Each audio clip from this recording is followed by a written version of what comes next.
Hi guys and welcome back to the channel Deepak Yadav Education. Welcome to the daily Hindu news and editorial analysis of 19th of February 2021. तो guys आज है तारीख 19 फरवरी 2021। देखेंगे आज का the Hindu complete newspaper. The Hindu complete newspaper को analyse करेंगे, but lecture में आगे बढ़ने से पहले अगर आप लोगों को इस कंप्लीट न्यूज़पेपर का पीडीएफ चाहिए तो क्या करना है, सबसे पहले डाउनलोड करना है टेलीग्राम और फिर जाकर सर्च बॉक्स में टाइप करना है Deepak Yadav education. As you can see guys आप लोग को ये चैनल मिल जाएगा। बहुत ही सिंपल है, आप लोगों को इस पर क्लिक करना है और जाकर इस टेलीग्राम चैनल को ज्वाइन करना है। देखो, अगर आप लोग को इस तरीके से ये चैनल नहीं मिलता है तो नीचे डिस्क्रिप्शन बॉक्स में डायरेक्टली टेलीग्राम का लिंक गिवन है, वहाँ से आप लोग इस चैनल को ज्वाइन कर सकते हो। ज्वाइन करने से फ़ायदा ये होगा, यहाँ पर आपको डेली बेसिस पे द हिंदू न्यूज़पेपर मिल जाता है, बहुत सारे डेली करंट अफेयर के वीडियो के पीडीएफ मिल जाते हैं, जैसा आप लोग यहाँ पर देख सकते हो। बहुत सारे डिजिटल नोट्स मिल जाते हैं। ये सारी चीज़ें बिल्कुल फ्री ऑफ कॉस्ट हैं, तो जाकर आप इसको ज्वाइन कर लेना। ओके, नाउ बढ़ते हैं आगे। और आगे बढ़ने से पहले हमेशा की तरह हम लोग अपने लेक्चर को एक मैप के क्वेश्चन के साथ स्टार्ट करेंगे। तो आज जो है आप लोग को मैप के अंदर जाकर देखना है टेक्सास को। टेक्सास कहाँ पे लोकेटेड है, क्या है इसकी एग्जैक्ट लोकेशन और किस किस से ये अपनी बाउंड्री शेयर करता है, ये सारी चीज़ें मैप में देखने के आने के बाद नीचे कमेंट सेक्शन में टाइप करना, जिससे आप इसको लंबे समय तक याद रख पाओगे। टेक्सास न्यूज़ के अंदर भी है, क्यों है न्यूज़ में वो हम आगे कवर करेंगे पेज नंबर वर्ल्ड पेज पर। ठीक है, जो वर्ल्ड सेक्शन का पेज होता है वहाँ पर हम लोग इसके बारे में पढ़ने वाले हैं। ओके, नाउ स्टार्ट करते हैं डिस्कशन। ये है हमारा आज का सबसे पहला आर्टिकल, और सबसे पहले आर्टिकल के अंदर बात करी गई है रेल रोको बाय फार्मर्स के द्वारा, कि भाई यहाँ पर देखो जो रेल रोको का कैंपेन चलाया गया था हमारे फार्मर्स के द्वारा कल, और उसी के बारे में यहाँ पर बात करी गई है कि भाई ये जो रेल रोको करके प्रदर्शन किया है, फार्मर प्रोटेस्टिंग करी गई है रेल रोको करके, वो बहुत ही ज़्यादा सक्सेसफुली और पीसफुली जो है मेंटेन करके रखा गया है। यानी कि शांतिपूर्वक जो है पूरी तरह से ये फार्मर्स ने रेल रोको को कराए। ठीक है, देखो हुआ क्या है कि हमारी कंट्री के अंदर फार्म लॉज लाए गए थे। ठीक है, अब फार्म लॉज लाए गए थे तो फार्मर्स जो है इसके अगेंस्ट है, इन सारे फार्म लॉज के। अब फार्मर जो है इसको लेकर प्रोटेस्ट कर रहे हैं। लगभग 5 महीने हो गए लगातार फार्मर्स जो है वो प्रोटेस्ट ही कर रहे हैं कि भाई इन फार्म लॉज को हटा दिया जाए, नई नई चीज़ें अपना रहे हैं। और उसी तरीके से 26 जनवरी को हम लोगों ने एक ट्रैक्टर रैली देखी थी, और वो ट्रैक्टर रैली काफ़ी ज़्यादा खतरनाक साबित हुई थी हमारी कंट्री के लिए, क्योंकि वो एक वॉयलेंस के अंदर क्रिएट हो गया था। ठीक है, तो उसी के बाद यहाँ पर कुछ टाइम बाद आप लोग देख पाओगे कल के दिन क्या हुआ, फार्मर्स के द्वारा रेल रोको करके एक कैंपेन चलाया गया। फार्मर्स क्या कह रहे हैं कि भाई हम अपने प्रदर्शन को, अपने प्रोटेस्ट को और ज़्यादा ताकत देंगे ये रेल रोको करके।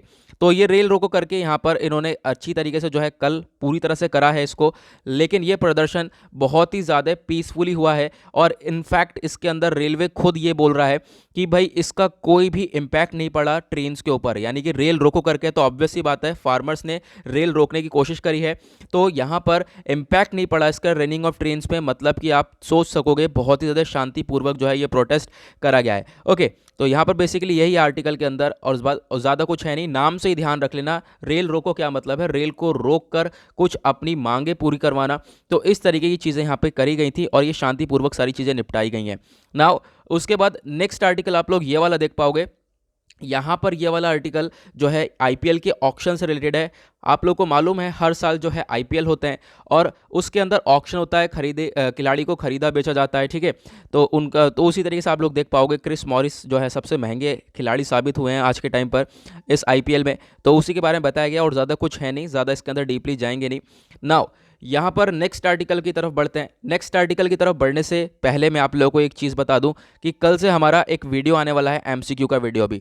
ठीक है, तो चैनल पर 3 वीडियो आए करेंगे। मॉर्निंग में 4 बजे एक वीडियो आएगा एमसीक्यू का, फिर उसके बाद 5:30 बजे वीडियो आएगा डेली करंट अफेयर का, और फिर उसके बाद 6:30 बजे के आसपास द हिंदू न्यूज़पेपर, जो कि अभी आप लोग देख रहे हो।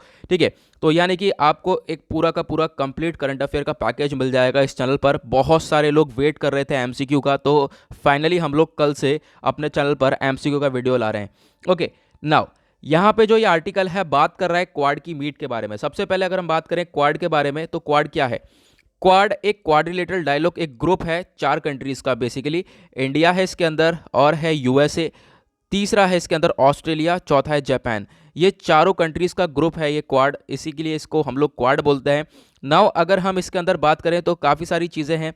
बात ये करी जा रही है कि भाई इन्होंने आपस में मिलकर बातचीत करी है, इस ग्रुप ने। और इन्होंने कहा कि भाई म्यांमार है, म्यांमार के ऊपर आज के टाइम पर कुछ ना कुछ सोल्यूशन निकालना पड़ेगा, क्योंकि हम लोग देख रहे हैं म्यांमार के अंदर बहुत ही ज़्यादा इशू देखने को मिल रहा है। मिलिट्री कू वहाँ पे आ चुका है, यानी कि मिलिट्री ने सारी चीज़ें वहाँ पर कंट्रोल कर ली हैं। तो उन चीज़ों को अच्छी तरीके से देखने के लिए, उन चीज़ों को रेगुलेट करने के लिए यहाँ पर बातचीत करी जा रही है इन क्वाड कंट्रीज़ के बीच में। यहाँ पे आप देख पाओगे जो एक्सटर्नल अफेयर मिनिस्टर हैं हमारे एस जयशंकर प्रसाद जी, साथ ही साथ यूएसए के सेक्रेटरी हैं एंटोनी जे ब्लिंकन, इन सब ने मिलकर यहाँ पे बात रखी है म्यांमार की।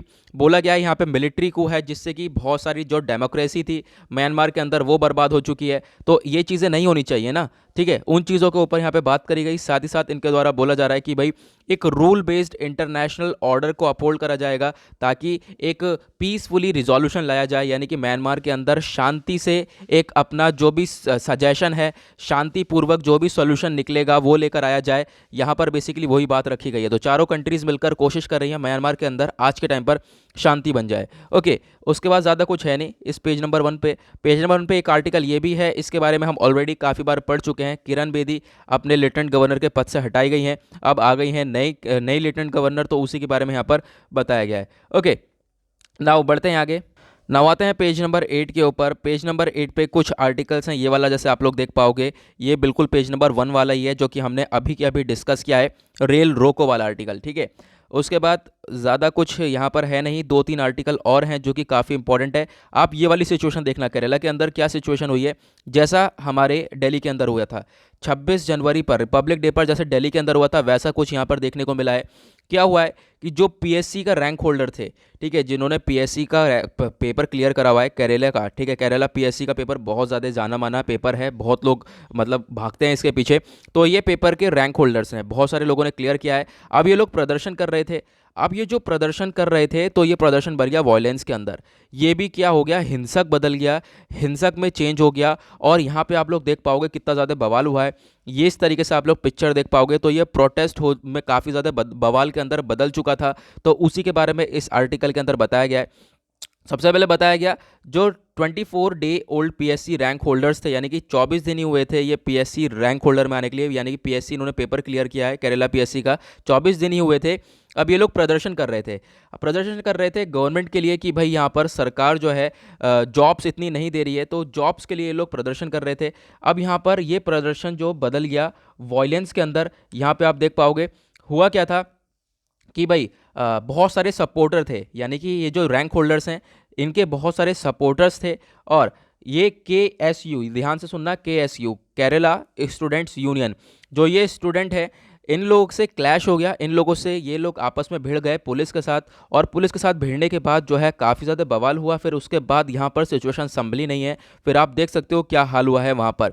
तो इसी के ऊपर आज का हमने थंबनेल भी लगाया है और इसी के बारे में बात हो रही है, क्योंकि ये आने वाले टाइम पर एडिटोरियल पर भी आएगा न्यूज़, तो हम लोग वहाँ पर थोड़ा सा डिटेल के अंदर डिस्कस करेंगे, क्योंकि काफ़ी इंपॉर्टेंट ये आर्टिकल बन सकता है आने वाले टाइम पे ना। उसके बाद यहाँ पे एक आर्टिकल दिया गया है, इसको मैं हाईलाइट करना भूल गया हूँ, फिर भी यहाँ पे ध्यान आ गया देखने में कि भाई जो पॉल्यूटेड एयर है उसकी वजह से कम 54,000 लोगों की मौत हुई है दिल्ली के अंदर, अगर हम बात करें साल 2020 की। ये सिर्फ दिल्ली का डेटा है, दिल्ली के अलावा बहुत सारे स्टेट्स ऐसे हैं जहाँ पर और भी ज़्यादा लोगों की डेथ हुई है due to the polluted air, यानी कि जो पॉल्यूशन है उसकी वजह से। तो उसके लिए हम लोग को स्टेप्स उठाने पड़ेंगे, हम लोग को थोड़ा सा पैसा लगाना पड़ेगा चीज़ों के ऊपर, जिससे हम लोग इस पॉल्यूशन को थोड़ा सा कंट्रोल करें, क्योंकि आज के टाइम पर बहुत ज़्यादा ज़रूरी है कि हम लोग इस पॉल्यूशन को कंट्रोल कर पाएँ। क्योंकि ऑब्वियसली बात है, ऑलरेडी हम बहुत सारी प्रॉब्लम फेस कर रहे हैं, जैसे कोविड-19 और भी बहुत सारी बीमारी। तो इस टाइम पर हमें फोकस करना चाहिए अपने एनवायरनमेंट को लेकर, क्योंकि इन कोविड-19 और इन सारी बीमारियों के बाद जो सबसे बड़ी प्रॉब्लम होने वाली है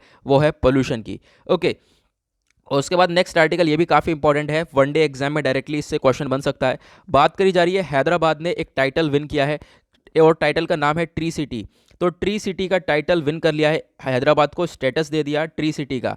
अब यहाँ पे ये टाइटल कौन जनरेट करता है, कौन पूरा का पूरा रेगुलेट करता है, ये सारी चीज़ें जानना बहुत ज़्यादा ज़रूरी है, क्योंकि यहीं से क्वेश्चन बनते हैं। तो हैदराबाद ने भाई एक ग्रीन कॉन्टेस्ट जीत लिया है सिटीज़ के अंदर।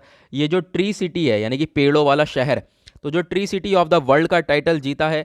अब ये जो टाइटल है कौन लाता है, ये टाइटल लाता है Arbor Day Foundation and the Food Agricultural Organization. तो ये इस पूरे के पूरे टाइटल को बनाता है और इस टाइटल के द्वारा यहाँ पर इस टाइटल के अंदर बहुत हैदराबाद ही नहीं था, बहुत सारे और भी शहर थे। अगर हम बात करें 120 और भी अलग अलग 23 कंट्री से शहर आते हैं, लेकिन इन सब के अंदर जो टॉप करने वाला है वो है हैदराबाद। तो काफ़ी अच्छी बात है, क्योंकि यहाँ पे यूएसए, यूके, कनाडा, ऑस्ट्रेलिया, इन सब के भी बहुत सारी सिटीज़ थी जो कि हैदराबाद ने इन लोगों को बीट किया है। तो काफ़ी बढ़िया बात यहाँ पर देखने को मिलेगी। ओके, अब यहाँ पे रिस्पॉन्सिबिलिटी और ज़्यादा बढ़ जाती है कि भाई यहाँ पे क्या हो कि और अच्छी तरीके से चीज़ों को रखा जाए और अच्छी तरीके से चीज़ों को डेवलप करा जाए। तो ये चीज़ याद रखना कि भाई जो अर्बन फॉरेस्ट्री कैंपेन है उन्होंने यहाँ पे ग्लोबल रिकग्निशन दिया है। अब यहाँ पर आपको याद रखना है हैदराबाद को ट्री सिटी का स्टेटस मिल गया है। ओके, उसके बाद पेज नंबर 9 की तरफ बढ़ेंगे। यहाँ पे एक आर्टिकल आता है बायोमेट्रिक ऑथेंटिकेशन के बारे में। तो जो सेंटर है, केंद्र सरकार ये बोल रही है कि भाई बायोमेट्रिक ऑथेंटिकेशन दिया जाएगा ताकि जो फार्मर्स हैं उनको बेनिफिट हो जाए काफ़ी सारा। बायोमेट्रिक ऑथेंटिकेशन का मतलब है, बायोमेट्रिक का मतलब आपके फिंगरप्रिंट रखे जाएंगे, ठीक है, या फिर आपकी आइज़ का टेस्टिंग होगी, ठीक है। तो इस तरीके से जो है पूरा डिजिटली यहाँ पे आपका पूरा का बायोलॉजी यानी आपकी फिजिकल बॉडी की मेजरिंग करना, उसको हम लोग बोलते हैं बायोमेट्रिक। तो इस तरीके से यहाँ पर बायोमेट्रिक ऑथेंटिकेशन होगा कि भाई जो फार्मर्स हैं उनका ये सब होगा ताकि जो फार्मर्स को काफ़ी सारे बेनिफिट मिल सकें। कैसे मिलेंगे बेनिफिट, ये हम आगे डिस्कस करेंगे। सबसे पहले आप लोग यहाँ पर ये चीज़ देखो, ये हमारे केंद्र सरकार के द्वारा बोला गया कि भाई जो बायोमेट्रिक ऑथेंटिकेशन है वो फार्मर्स के लिए लाया जाएगा। हम ये ऑथेंटिकेशन ऑलरेडी बहुत सारे स्टेट्स के लिए यूज़ करते हैं, जैसे कि उत्तर प्रदेश के लिए हम लोग ऑलरेडी ये चीज़ प्रैक्टिस कर रहे हैं। आने वाले टाइम पे हम लोग मध्य प्रदेश, छत्तीसगढ़, ओडिशा, इन लोगों के लिए भी प्रैक्टिस करना चाहते हैं। तो ये सारी बातें बोली गई फूड मिनिस्टर के द्वारा, जो हमारे पीयूष गोयल हैं। तो ये भी याद रखना फूड मिनिस्टर कौन है ना। उसके बाद अगर हम बात करें, ये जो एंटायर प्रोसेस है इसके अंदर क्या होगा, बायो ऑथेंटिकेटेड होगा। जितने भी फार्मर्स होंगे उनकी सारी डिटेल्स वगैरह रख ली जाएंगी, ठीक है। होगा क्या कि बहुत ईजिली जो भी यहाँ पे फार्मर्स, अगर हम बात करें किस काइंड की क्रॉप कल्टीवेट कर रहे हैं, किस टाइप का लैंड होल्डिंग है, उनका सारी डिटेल्स हमारे पास ऑलरेडी अवेलेबल होंगी। तो जो फार्मर्स हैं उनके साथ कोई चीटिंग नहीं कर सकता, कोई घोटाला नहीं हो सकता। आराम से जो भी उनका बनेगा वो यहाँ पर दिया जाएगा उनको। तो जो ये इनिशिएटिव है इससे क्या होगा, जो ज़्यादा से ज़्यादा पेपर वर्क है, क्योंकि अगर यहाँ पे ये ऑथेंटिफिकेशन ये हम लोग डिजिटली नहीं पढ़ते तो हम लोगों को पेपर के ऊपर कागज़ के ऊपर काम करना पड़ता। नाउ ये कागज़ से बचने के लिए हम लोग ये लेकर आ चुके हैं। इससे काफ़ी ज़्यादा बेनिफिट मिलेगा। जो पेमेंट्स वगैरह है वो भी बहुत ईजिली हो जाएगी और सारी चीज़ें जो 72 घंटों के अंदर अंदर ये सारी चीज़ें पूरी तरह से सक्सेसफुली हो जाएंगी। तो इससे काफ़ी बेनिफिट मिल सकता है फार्मर्स को। ओके, उसके बाद नेक्स्ट आर्टिकल बात करता है ये वाला। इसके अंदर बताया गया सेंटर जो है वो करेक्ट कर रहा है हिस्टोरिकल मिस्टेक्स, ठीक है। पहले हम लोग इतिहास में क्या मिस्टेक, क्या गलतियां करते हुए आए। गलतियां सरकार ये करती हुई आई है कि भाई आसाम को पीछे छोड़ देते हैं हम लोग डेवलपमेंट के क्षेत्र में। नाउ अब आसाम को भी हम लोग आगे लेकर चलेंगे। तो ये बताया गया, जो प्राइम मिनिस्टर नरेंद्र मोदी हैं, इन्होंने थर्सडे में ये बोला कि भाई बहुत सारे डेवलपमेंट प्रोजेक्ट्स जो हैं वो लगाए जाएंगे हम लोग, और लगाए जाएंगे आसाम के अंदर, क्योंकि हम लोग डेवलपमेंट प्रोजेक्ट्स के मामले में आसाम को जो है काफ़ी हद तक पीछे छोड़ देते हैं। तो उसी के बारे में यहाँ पर ये चीज़ें बताई गई हैं। ओके, नाउ अगर हम लोग यहाँ पे आप थोड़ा सा नीचे देखोगे तो बताया गया क्या वहाँ पे इंफ्रास्ट्रक्चर डेवलपमेंट लगाने वाले हैं। इंफ्रास्ट्रक्चर डेवलपमेंट लगेगा वहाँ पर, असम के अंदर लॉन्च करा जा रहा है महाबाहु ब्रह्मपुत्रा। ये एक पैकेज है मल्टी मॉडल वाटर कनेक्टिविटी, ठीक है, वाटर कनेक्टिविटी प्रोजेक्ट है, जिसमें क्या होगा 19.282 किलोमीटर्स का जो ब्रिज है ये बनाया जाएगा, जो कि इंडिया का सबसे लंबा होने वाला है ब्रिज, लंबा ब्रिज होने वाला है ये इस रिवर के ऊपर। तो ये एक डेवलपमेंट होने वाला है आसाम के अंदर, क्योंकि हम आसाम को पीछे छोड़ देते हैं तो इस बार नहीं छोड़ने वाले, हमारे प्राइम मिनिस्टर के द्वारा ये कहना है ना। उसके बाद नेक्स्ट आर्टिकल, बहुत ही पुराना आर्टिकल हो चुका है ये, व्हाट्सएप की प्राइवेसी पॉलिसी के बारे में बताया गया। जो व्हाट्सएप है आज के टाइम पे अगर हम देखें तो प्राइवेसी पॉलिसी लेकर आई थी व्हाट्सएप ने। उसके बाद व्हाट्सएप ने अपने बहुत सारे स्टेटस लगाए थे, सभी के पास अपने स्टेटस लगाए होंगे। व्हाट्सएप ने खुद जो है एक्सेप्ट किया है कि भाई यहाँ पर प्राइवेसी अभी भी मिलेगी आप लोगों को। ऐसा नहीं है कि आपकी प्राइवेसी का हनन हो रहा है, ऐसा कुछ भी नहीं है, प्राइवेसी अभी भी आप लोगों को मिलेगी। व्हाट्सएप जो है आपकी चैट नहीं देखेगा और आपकी चैट का कुछ नहीं होगा। आपकी चैट बिल्कुल, अगर मान लो पर्सन ए है और पर्सन बी है तो ये आपस में बात कर रहे हैं व्हाट्सएप के ऊपर, तो उनकी जो चैट है वो अभी भी एंड टू एंड इंक्रिप्ट है, यानी कि अभी भी पूरी तरह से प्रोटेक्ट है। कोई जो है इसका छेड़छाड़ इससे नहीं कर सकता। और व्हाट्सएप आपकी जो लोकेशन वगैरह यहाँ पर नहीं देखेगा। तो ये सारी चीज़ें यहाँ पे बता दी गई हैं व्हाट्सएप के द्वारा। क्योंकि हो क्या रहा है ना, आज के टाइम पर बहुत ज़्यादा बवाल देखने को मिल रहा है इन सोशल मीडिया प्लेटफॉर्म्स को लेकर, ठीक है। तो उसी के बारे में यहाँ पे ये सारी चीज़ें। नाउ पेज नंबर 10 की तरफ बढ़ोगे, यहाँ पे एक आर्टिकल आता है। बताया जा रहा है कि जो पीएम मोदी हैं, हमारे प्राइम मिनिस्टर हैं, वो एक स्पेशल वीज़ा स्कीम ला रहे हैं मेडिकल स्टाफ के लिए। कहाँ पर? साउथ एशिया में। तो साउथ एशिया में मेडिकल स्टाफ्स के लिए एक वीज़ा स्कीम है, जिससे कि काफ़ी बेनिफिट मिलेगा मेडिकल स्टाफ को। होगा क्या, इससे हम लोग को ही बेनिफिट मिलेगा। देखो, जो प्राइम मिनिस्टर हैं, एक वर्कशॉप चल रही थी कोविड-19 मैनेजमेंट के ऊपर। तो इस वर्कशॉप के दौरान ही इनके द्वारा घोषणा कर दी गई, बोला कि भाई वीज़ा स्कीम लाएंगे हम लोग डॉक्टर्स और नर्सेस के लिए, कि डॉक्टर और नर्सेस को अगर ये वीज़ा स्कीम दे दिया जाएगा तो कहीं भी किसी भी एरिया में अगर कोई भी इमरजेंसी आई है तो क्विकली क्या होगा, किसी भी रीजन के अंदर ये डॉक्टर्स पहुंच जाएंगे। कौन से रीजन में? साउथ एशिया रीजन में, क्योंकि ये साउथ एशिया रीजन के लिए वीज़ा स्कीम दी जा रही है। तो डॉक्टर्स के लिए यहाँ पर काफ़ी बेनिफिट है, और सॉरी, डॉक्टर्स के लिए यहाँ पर बेनिफिट तो है ही है, साथ ही साथ लोगों के लिए भी है, उस एरिया के लिए भी है। कहीं भी इमरजेंसी डिक्लेयर होगी तो भाई फटाक से जो है वो डॉक्टर पहुँच सकते हैं वहाँ पर। उसके बाद नेक्स्ट आर्टिकल बात करता है, अभी केंद्र सरकार ने इंटरनेशनल ट्रैवलर्स के लिए नए नए जो इश्यूज़ हैं, फ्रेश नॉर्म्स एंड रेगुलेशंस है, वो इशू कर दिए हैं। ठीक है, इशू कह रहा हूँ मैं, सॉरी ठीक है, जो सेंटर है, केंद्र सरकार है, जो भी इंटरनेशनल ट्रैवलर्स यानी इंडिया के अंदर कोई भी अगर बाहर से आ रहा है तो उसके लिए कुछ रूल्स एंड रेगुलेशंस होने वाले हैं। वो क्या होंगे? सबसे पहले अगर हम बात करें इंडिया के अंदर, अब आज के टाइम पे अगर हम देखें तो वायरस, कोरोना वायरस है, ठीक है, थोड़ा बहुत है, ज़्यादा हम लोग को देखने को नहीं मिल रहा है, लेकिन साथ ही साथ बहुत सारे कोरोना वायरस के वेरिएंट भी है। जो कि यूके के अंदर एक वेरिएंट फैला था, आप लोगों को मालूम होगा। साउथ अफ्रीका के अंदर एक वेरिएंट है, नया वेरिएंट काफ़ी ज़्यादा खतरनाक है। ब्राज़ील के अंदर वेरिएंट है। तो इन सभी वेरिएंट के केसेस इंडिया के अंदर हैं, ठीक है, और बहुत सारी कंट्रीज़ के अंदर भी हैं। तो इन चीज़ों को प्रोटेक्शन के लिए, इन चीज़ों को देखते हुए हम लोग ज़्यादा छूट नहीं दे रहे हैं। है क्या कि जितने भी इंटरनेशनल ट्रैवलर्स हैं, कोई भी अगर विदेशी आ रहा है कंट्री के अंदर, तो सबसे पहले उसको क्या करना पड़ेगा?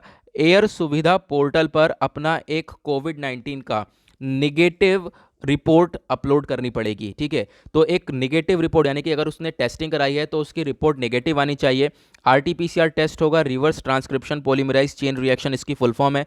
तो इस टेस्टिंग के बाद ही यहाँ पर और निगेटिव रिपोर्ट आएगी, और तभी जो है ये एंट्री कर पाएगा। अब आप कहोगे कि भाई रिपोर्ट अगर 1 महीने की पहले की हुई और वो बाद में किसी के संपर्क में आ गया, तो ऐसा भी नहीं है भाई। रिपोर्ट होगी तो 72 घंटे की होगी, 72 घंटे के अंदर अंदर वाली रिपोर्ट होगी, और वो अगर निगेटिव है तो भाई उसको अलाउ किया जाएगा। और छूट किसे दी जा रही है? छूट उन्हें दी जा रही है जिनके फैमिली मेम्बर्स है, कोई जिनकी डेथ हो गई है, उन लोगों को यहाँ पर छूट दी जा रही है। भाई उनको ही, हम लोगों को कोई रिपोर्ट नहीं चाहिए, वो जाकर अपनी फैमिली से मिल सकता है। ओके, तो उसके बाद नेक्स्ट आर्टिकल में बात करी जा रही है अरुणाचल बॉर्डर की तरफ और ज़्यादा हम लोग अब क्या करेंगे? इंफ्रास्ट्रक्चर को डेवलप करेंगे। तो जो ज़्यादा से ज़्यादा जो रोड्स हैं वो अरुणाचल बॉर्डर पर बनाई जाएंगी, वो बताई गई है। तो अभी आप लोग को मालूम है कि यूनियन मिनिस्टर कौन है? हमारे रिजिजू। तो इनके द्वारा बताया गया है जो डेवलपमेंट होने वाला है, ये डेवलपमेंट होगा कम से कम 2014 के बाद। 2014 से अभी तक कोई डेवलपमेंट नहीं हुआ इस बॉर्डर के ऊपर, क्योंकि चाइना हमें खुद डेवलपमेंट नहीं करने देता। चाइना अपनी तरफ से तो चीज़ों को डेवलप कर लेता है, लेकिन हम लोग को नहीं करने देता। उसी की वजह से हमारी लड़ाइयाँ भी रहती हैं। नाउ अब फाइनली हम लोग डेवलप कर रहे हैं। बात करी गई है जो यूनियन गवर्नमेंट है, इन्होंने यहाँ पर पूरी तरह से बोल दिया है जो इंफ्रास्ट्रक्चर डेवलपमेंट होगा अरुणाचल प्रदेश के बॉर्डर पर, लगभग 1100 करोड़ रुपए हम लोग लगा रहे हैं। और जो कंस्ट्रक्शन होगा, रोड, सड़कें बनाई जाएंगी, 18 फुट की यहाँ पे सड़कें बनाई जाएंगी, और 598 किलोमीटर्स तक हम लोग ये सड़कों को बनाने वाले हैं। उसके बाद आप लोग यहाँ पे थोड़ा सा अरुणाचल के बारे में बताया गया।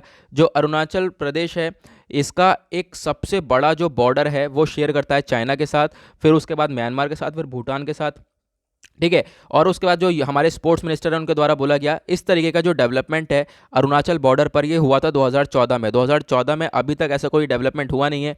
नाउ अभी हम लोग काफ़ी अच्छे से पीसफुली जो है चीज़ों को ले जा रहे हैं, तो उस वजह से यहाँ पर डेवलपमेंट की तरफ हम लोग आगे बढ़ रहे हैं। नाउ उसके बाद नेक्स्ट आर्टिकल ये वाला देख पाओगे, यहाँ पर बात करी गई उत्तराखंड के डिज़ास्टर के बारे में। अभी उत्तराखंड के अंदर हम लोगों ने एक बहुत ही बड़ा डिज़ास्टर देखा, ठीक है, एवलांच देखा। उसी के बारे में बताया गया कि भाई जो डेथ है वो अब 61 हो चुकी है। हम लोग डेली बेसिस पे इन चीज़ों को देख रहे हैं, तो डेली यहाँ पे अपडेशन मैं आपको छोटा सा देता रहता हूँ। तो अभी तक डेथ कितनी थी? 58 थी। नाउ अब यहाँ पर 61 हो चुकी है। लगातार लोगों की डेड बॉडीज़ मिल रही हैं, ठीक है, और बहुत सारे लोग अभी भी मिसिंग हैं। नेक्स्ट आर्टिकल यहाँ पे बात करता है जो माइग्रेंट वर्कर्स हैं हम लोग उनको पीछे छोड़ देते हैं। अगर हम देखें लॉकडाउन के अंदर, अभी जब लॉकडाउन लगा तो उसके अंदर सबसे ज़्यादा जो परेशानियाँ हुई हैं वो हुई हैं माइग्रेंट वर्कर्स को। वो लोग अपना काम छोड़ छोड़कर अपने घरों की तरफ बढ़े हैं पैदल पैदल, तो सबसे ज़्यादा परेशानियाँ हुई हैं उन लोगों को। तो ये बताया जा रहा है बहुत सारे सर्वे आएंगे जिससे कि जो माइग्रेंट वर्कर्स हैं उनको एड्रेस करा जाएगा। तो ये जो डेटा हमारे पास, डेटा की कमी है इस समय ना, वर्कर्स के जो डेटा है वो हमारे पास बहुत कम है। तो इन डेटा को सही से वापस से रीड्रेस करा जाएगा। तो उसको रीड्रेस करने के लिए बहुत सारे, आप कह सकते हो 5 नए सर्वे आने वाले हैं। कौन कौन से? लेबर ब्यूरो, लेबर एम्प्लॉयमेंट, और यहाँ पर इस तरीके से जो है यहाँ पे 5 सर्वे लाए जाएंगे ताकि जो है हम लोग ये डेटा को पूरा कंप्लीट कर सकें। नाउ पेज नंबर 11 पूरा एडवर्टीजमेंट है, आप लोगों को नहीं पढ़ना। 11 12 हम लोग छोड़ते हैं डेली क्योंकि ये काम का नहीं है। पेज नंबर 13 वर्ल्ड सेक्शन पे देखेंगे तो वर्ल्ड सेक्शन पे यहाँ पे एक ही आर्टिकल पढ़ने के लिए है, वो है टेक्सास के बारे में, जो कि मैंने अभी आप लोगों को स्टार्टिंग में बताया था। तो टेक्सास के अंदर जो है ठंड अचानक से बढ़ चुकी है, तो उसी के बारे में बताया गया। टेक्सास में आप लोग देखोगे लोगों की क्या हालत है, ठीक है। तो यहाँ पे आप लोग पिक्चर देख पाओगे। उसके बाद यहाँ पे बताया गया 100 और थाउजेंड्स ऑफ जो हाउस होल्ड हैं, अभी वहाँ पर बिजली भी नहीं है टेक्सास के अंदर। टेक्सास अगर हम बात करें तो यूएस की ऑयल एंड गैस कैपिटल कहलाता है, वहाँ पे बहुत ज़्यादा ऑयल और गैस की प्राप्ति होती है। उसके बाद जो टेक्सास है वहाँ पर अभी पानी की शॉर्टेज भी है, इलेक्ट्रिसिटी भी नहीं है, और जो विंटर है, ठंड है, वो बहुत ही ज़्यादा धमाकेदार हो चुकी है, ठंड बहुत ज़्यादा बढ़ चुकी है वहाँ पर। ओके, अब यहाँ पे एनडब्ल्यूएस की रिपोर्ट है, नेशनल वेदर सर्विस, इन्होंने यहाँ पर बताया कि जो एक वार्निंग दी है टेक्सास के लोगों को कि भाई वहाँ पे विंटर स्टॉर्म आ सकता है बहुत ही तगड़ा, जिसमें क्या होगा, आइस, बर्फ़ आ सकती है, स्लीट, हैवी स्नो बहुत सारे पार्ट्स में आ सकता है। यानी टेक्सास के अंदर ज़्यादा सिचुएशन ख़राब होती हुई हम लोगों को नज़र आ रही है। ओके, नाउ पेज नंबर 14 यानी बिजनेस पेज पे, यानी इकोनॉमी से रिलेटेड आर्टिकल आता है। यहाँ पर ज़्यादा कुछ है नहीं, एक आर्टिकल ये लोग देख, यह वाला आप लोग देख सकते हो, ये इंपॉर्टेंट बन जाता है। बात करी जा रही है रशिया की एक मैन्युफैक्चरिंग कंपनी है जिसका नाम है कालाशनिकोव, ठीक है, कालाशनिकोव। यहाँ पे ये क्या हो रहा है, ये AK-203 राइफल बनाएगी इंडिया के अंदर, उसी के बारे में बताया गया। रशिया की आर्म्स मैन्युफैक्चरिंग कंपनी कालाशनिकोव ये प्लान कर रही है कि भाई ये स्टार्ट करे AK-203 एजॉल्ट राइफल्स बनाने की इंडिया के लिए, ठीक है। इससे पहले अभी जो टॉप की राइफल है वो AK-47 है, आप लोग को मालूम होगा। तो उसके बाद यहाँ पे एक टॉप की राइफल ये हमारे पास आ जाएगी। नाउ अब बढ़ते हैं अपने एडिटोरियल की तरफ, देखेंगे एडिटोरियल्स क्या क्या हैं आज के हमारे। नाउ एडिटोरियल की तरफ बढ़ने से पहले मैं आप लोगों को बता दूं, जो एडिटोरियल का सेक्शन है हमारे न्यूज़पेपर एनालिसिस की बहुत ही ज़्यादा खास बात है, जो कि मोस्टली स्टूडेंट्स पसंद करते हैं। वो क्या है कि हम लोग एडिटोरियल को क्या करते हैं, जैसे करंट डे वाला एडिटोरियल है, आज का एडिटोरियल है, इनका हम आज जो है हम ओवरव्यू लेंगे, क्या कहना चाहता है एडिटोरियल वही चीज़ देखेंगे, और फिर इनको डिटेल के अंदर एक्सप्लेन करेंगे कल के दिन, यानी कि कल हम इसको डिटेल में एक्सप्लेन करेंगे, रिवाइज करेंगे, ठीक है, रिविजन होगा। तो एडिटोरियल हम इस तरीके से कवर करते हैं जो कि मोस्टली बच्चे पसंद करते हैं, ठीक है। उसके बाद जैसे हमारा कल का एडिटोरियल था तो हमने कल अच्छी तरीके से ओवरव्यू ले लिया था। नाउ अब क्या होगा, आज हम कल वाले एडिटोरियल का रिवीजन करेंगे, लेकिन उससे पहले हम आज के एडिटोरियल्स का रिव्यू ले लेते हैं। सबसे पहला एडिटोरियल बात करता है महंगाई के बारे में। इन्फ्लेशन जो है must not be allowed to pose a threat to macro economic stability. जो महंगाई है वो इस तरीके से ना हो ताकि जो हमारी इकोनॉमी है उसकी हालत ख़राब हो जाए। अगर हम बात करें हमारी महंगाई, इन्फ्लेशन के लिए हमने एक टारगेट सेट कर रखा है कि 4 + -2 करके जो महंगाई है वो मिनिमम जो है 4 होनी चाहिए, मैक्सिमम जो है वो 6 होनी चाहिए, 4 + -2 इसी के बीच में रहनी चाहिए। तो ये चीज़ भी याद रखना आप, ठीक है। तो यहाँ पे महंगाई के बारे में बात हो रही है बेसिकली कि महंगाई से कोई ज़्यादा इफेक्ट ना पड़े हमारी इकोनॉमी के ऊपर, तो ज़्यादा बेटर है, ठीक है। तो उसके बारे में हम बात करेंगे, ये आर्टिकल के अंदर और ज़्यादा कुछ नहीं था। उसके बाद नेक्स्ट जो आर्टिकल है, ध्यान से सुनना, कल हम इसको डिटेल में रिवाइज करने वाले हैं, ठीक है। यहाँ पे हम एक ओवरव्यू ले लें। उसके बाद नेक्स्ट आर्टिकल यहाँ पे बात करता है किस चीज़ के बारे में, अभी देखो सुप्रीम कोर्ट के द्वारा रिसेंट जजमेंट आया था शाहीन बाग के ऊपर, ठीक है। शाहीन बाग का केस हुआ था, उसके ऊपर रिसेंट जजमेंट आया था, और अभी भी आप लोग को शाहीन बाग के बारे में नहीं मालूम है, इस केस के बारे में, तो मैं अभी भी बता रहा हूँ आप लोगों को क्या करना है। यूट्यूब पे जाकर सर्च बॉक्स में टाइप करना supreme court verdict on Shaheen Bagh case by Deepak Yadav education, आप लोग को वो वीडियो मिल जाएगा। मैंने उसके ऊपर वीडियो बनाया था पिछले साल अक्टूबर में, तो वो वीडियो देखना, वहाँ पे मैंने पूरा डिटेल में समझाया ये शाहीन बाग केस क्या था, ठीक है, और किस तरीके से जो है सुप्रीम कोर्ट ने अपना वर्डिक्ट दिया। तो बेसिकली बात ये हो रही है, सुप्रीम कोर्ट ने वर्डिक्ट दिया था कि भाई राइट टू प्रोटेस्ट लोगों के पास प्रोटेस्ट करने का हक है, वो लोग ईजिली प्रोटेस्ट कर सकते हैं। लेकिन आज के टाइम पर देखें तो हम लोग फार्मर प्रोटेस्टिंग देख रहे हैं, बहुत सारी चीज़ें ऐसी देख रहे हैं जो कि सरकार सपोर्ट नहीं करती है। लेकिन सुप्रीम कोर्ट ने यहाँ पर बोला है कि भाई सभी लोगों के पास राइट है, हमारे संविधान में ये बोलता है कि हमारे पास हक है, हम लोग ईजिली जो है प्रदर्शन कर सकते हैं किसी चीज़ के लिए। लेकिन यहाँ पे सुप्रीम कोर्ट ने ये भी बोला था कि भाई जो पब्लिक ऑर्डर है वो ख़राब नहीं होना चाहिए, लोगों को परेशानियां नहीं होनी चाहिए। लेकिन अगर हम आज के टाइम पर देखें तो फार्मर प्रोटेस्ट को इतना सपोर्टिंग मिल ही नहीं रही है। बेसिकली यहाँ पर वही चीज़ बताई जा रही है। शाहीन बाग केस में सुप्रीम कोर्ट ने तो अपना जजमेंट अलग दे दिया, लेकिन ये जजमेंट इनमें काम नहीं करते। सिटीजनशिप अमेंडमेंट एक्ट के अंदर देखोगे प्रोटेस्ट में इतना सपोर्ट नहीं करा गया, और फार्मर प्रोटेस्ट के अंदर देखेंगे तो इतना सपोर्ट नहीं करा जा रहा फार्मर्स को। तो इस तरीके से चीज़ें आज के टाइम पर हम लोग को देखने को मिल रही हैं। उसके बाद ये एक पर्टिकुलर पर्सनैलिटी का केस है, डीकेवी का इशू है, ये मैं आपको समझाऊंगा डिटेल के अंदर। अभी के लिए हम लोग छोड़ते हैं, डीकेवी का इशू है, ज़रूर समझाऊंगा मैं। ओके, उसके बाद फ्राइडे है, फ्राइडे को आता है एक इंटरव्यू। ये इंटरव्यू होता है लोगों के बीच में, दो पर्सन के बीच में इंटरव्यू है, आप लोग जाकर इस पर पढ़ सकते हैं, ठीक है, ज़्यादा कुछ नहीं है इसके अंदर। नाउ नेक्स्ट आर्टिकल बात करता है एनवायरमेंट को लेकर कि भाई हम लोग को आज के टाइम पर अपने नेचर के साथ बढ़िया से रहना पड़ेगा, वरना भाई नेचर आने वाले टाइम में तुम्हें अच्छी तरीके से सबक सिखा सकती है। आज के टाइम पे आप कोरोना देख रहे हो, आने वाले टाइम पे और भी क्राइसिस देख सकते हो। आज के टाइम पे अगर हम देखें तो मेनली 3 एनवायरमेंटल क्राइसिस हैं जो कि फेस करता है इंडिया नहीं, अगर हम बात करें पूरी दुनिया। जैसे कि क्लाइमेट चेंज हो गया, ये बवाल है। दूसरा, नेचर का लॉस हो रहा है, और पोल्यूशन हो रहा है बहुत ज़्यादा, एयर का, वाटर का, सॉइल का, इन सब में पोल्यूशन बहुत ज़्यादा हो रहा है। तो ये आने वाले टाइम पे ये सबसे बड़ी परेशानियां हो जाएंगी अगर हम बात करें इस कोविड-19 के बाद। और ये लॉन्ग टर्म परेशानियां हैं। आज के टाइम पे देखें तो हम लोग ग्लोबल वार्मिंग बहुत देख रहे हैं, लगातार हर साल जो है टेम्परेचर वो बढ़ता जा रहा है, गर्मियां बढ़ती जा रही हैं 2 डिग्री सेल्सियस 3 डिग्री सेल्सियस से। तो ये भी बहुत खतरनाक चीज़ है। तो इन चीज़ों के लिए हमें फोकस करना पड़ेगा और स्टेप उठाना पड़ेगा कि हम सस्टेनेबल फ्यूचर की तरफ बढ़ें। हम लोग को सस्टेनेबल डेवलपमेंट की तरफ बढ़ना पड़ेगा। और आप लोग को मालूम है हमने गोल्स भी सेट कर रखे हैं, 17 सस्टेनेबल डेवलपमेंट गोल्स भी सेट कर रखे हैं। अब यहाँ पर बात ये करी जा रही है, करना क्या है भाई, आप इन्वेस्टमेंट करो ज़्यादा से ज़्यादा, जितना आप इन्वेस्टमेंट कर जा रहे हो, ठीक है। और डेवलपिंग कंट्रीज़ के लिए इन्वेस्टमेंट करो, जो कंट्रीज़ अभी भी डेवलप हो रही हैं उनके अंदर उन्हें पैसा दिया जाए अच्छी तरीके से, ताकि वो क्लाइमेट चेंज जैसी प्रॉब्लम से लड़ सकें। ओके, नाउ यहाँ पे होता है आज के एडिटोरियल्स हमारे खत्म। अब हम करते हैं अपने कल वाले एडिटोरियल्स का रिवीजन। नाउ ये है कल के एडिटोरियल्स जिनका हमें रिवीजन करना है। सबसे पहला एडिटोरियल है स्लो ऑन सेफ्टी के बारे में। तो मध्य प्रदेश के अंदर अभी हमने एक बहुत ही बड़ा बस एक्सीडेंट देखा, तो उसी के बारे में बताया जा रहा है कि भाई बस में एक्सीडेंट तो देखा ही है, लेकिन उस बस एक्सीडेंट में खतरनाक बात ये हुई है कि भाई 51 लोगों की जान गई है, ठीक है। 51 लोगों की जान गई है, ये कोई कम नंबर नहीं है, ठीक है। तो इस तरीके की सिचुएशन हम लोग देख रहे हैं। और बात करते हैं हम लोग रोड सेफ्टी के बारे में। हम लोग अगर हम बात करें, हमने इस महीने रोड सेफ्टी महीना मनाया है, ठीक है। हमने इसके बारे में डिस्कस भी किया था, रोड सेफ्टी मंथ मनाया, सेलिब्रेट किया था हमने। ये 18 जनवरी से 17 फरवरी तक सेलिब्रेट करा जाता है।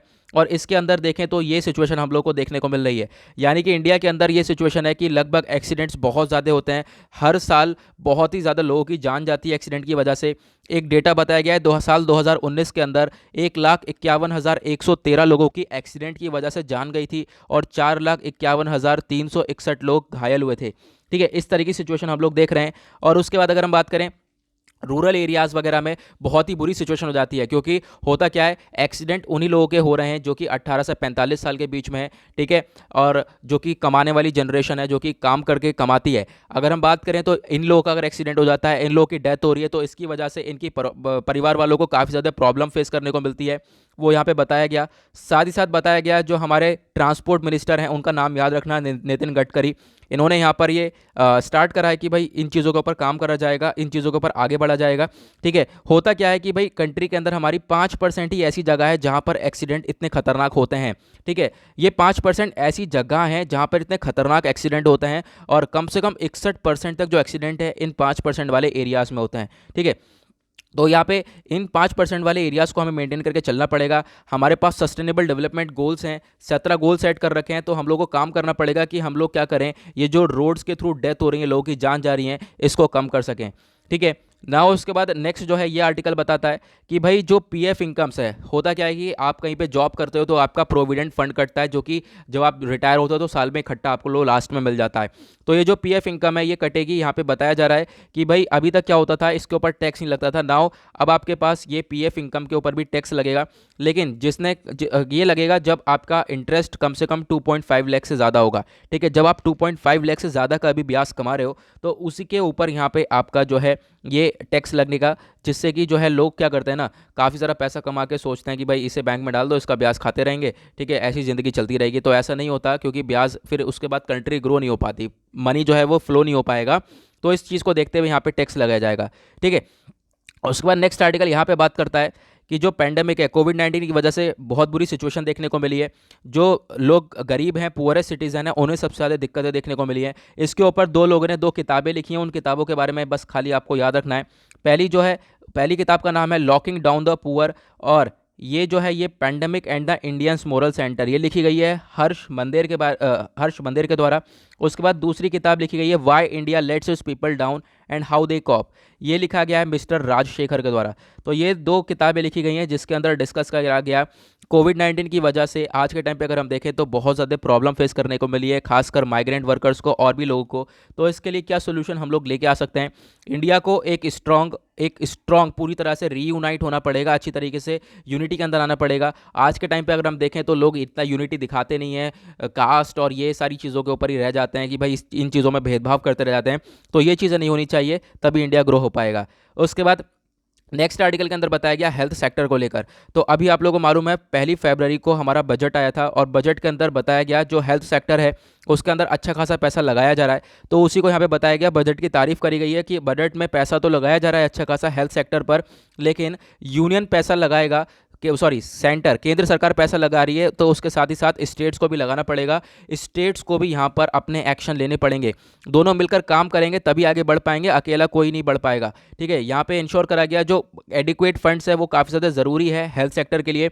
नाउ इसकी जो स्पेंडिंग है हेल्थ सेक्टर के अंदर, खर्चा तो सेंटर सरकार कर ही रही है, केंद्र सरकार तो कर ही रही है, लेकिन साथ ही साथ स्टेट्स को, राज्य सरकार को भी करना पड़ेगा, ताकि आपस में मिलकर ये लोग चीज़ों को आगे बढ़कर कर सकें, ठीक है। तो यहाँ पर इंक्रीज करना पड़ेगा।